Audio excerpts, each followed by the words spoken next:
sommes le lundi 14 mars 2016 et on sait qu'on est en pleine confrontation sociale, à propos notamment du Code du travail. La France n'arrive pas à se réformer. Et comme par hasard, ce sont souvent les femmes qui montent au créneau dans les différents lieux, les différentes unions d'étudiants, etc. Et il est un fait que les valeurs féminines ne sont pas prédominantes, n'ont pas à être prédominantes dans la phase conjonctionnelle. C'est comme ça.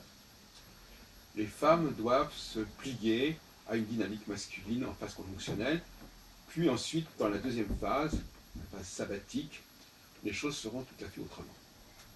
Il y a un temps pour chaque chose, il y a un temps pour chaque sexe, selon la philosophie de la sexocytologie. Donc nous avons une confrontation qui est nécessaire, quelque part.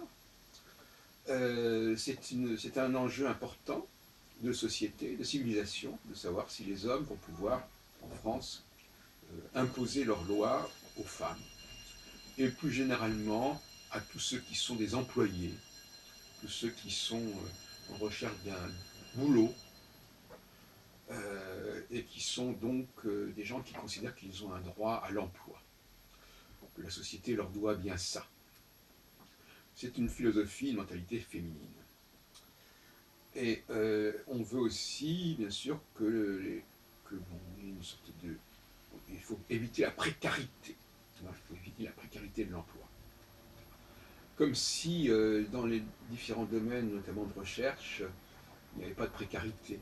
On peut très bien se tromper, on peut très bien se fourvoyer, dans le domaine notamment des entreprises, de l'économie, il peut y avoir des erreurs.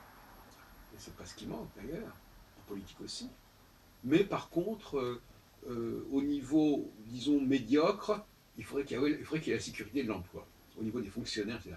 Donc, en fin de compte, il y a une espèce de philosophie comme ça, qui fait que en haut, il n'y a pas de précarité, il y a de la précarité en haut, pour toutes sortes de raisons, mais en bas, ben, les gens, finalement, ils font un petit boulot qui correspond aux heures qu'on leur demande, ils ont leur petite fiche de paye, et ils veulent un truc qui soit sûr. Donc là, on voit bien, encore une fois, aussi bizarre que ça puisse paraître, une division en deux de la société. Et les gens ne le disent pas clairement, mais finalement, c'est ce qu'ils disent. Ils disent, voilà, je suis formaté pour faire un certain boulot, je le fais, je suis payé pour ça, et je veux être sûr de pouvoir compter là-dessus.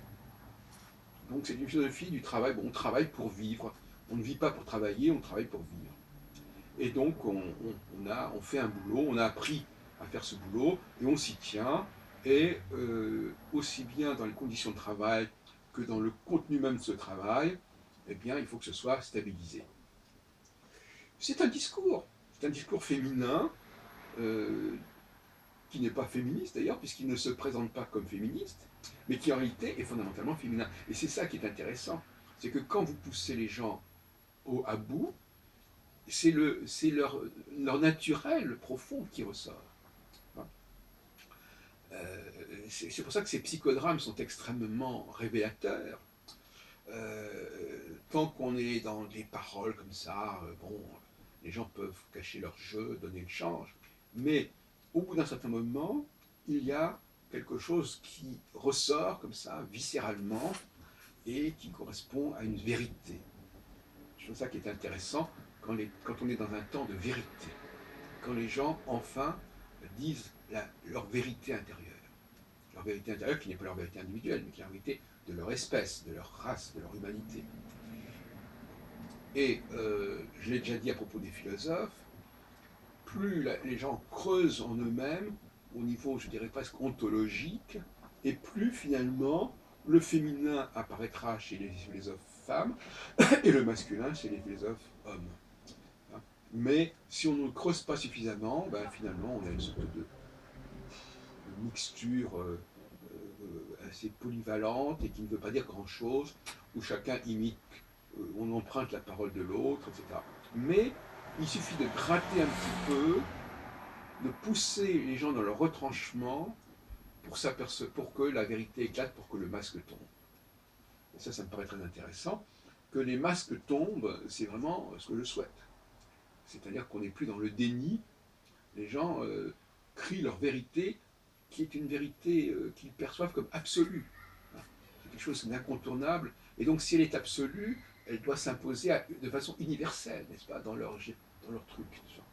L'idée que leur propre vérité intérieure n'est qu'une valeur relative, ça n'est pas supportable à la limite. Pas supportable. Il faut que que ça s'impose à tous. Et bon, donc on va voir comment ça se passe, parce qu'il y a un autre problème qui se pose, c'est la qualité des protagonistes en quelque sorte.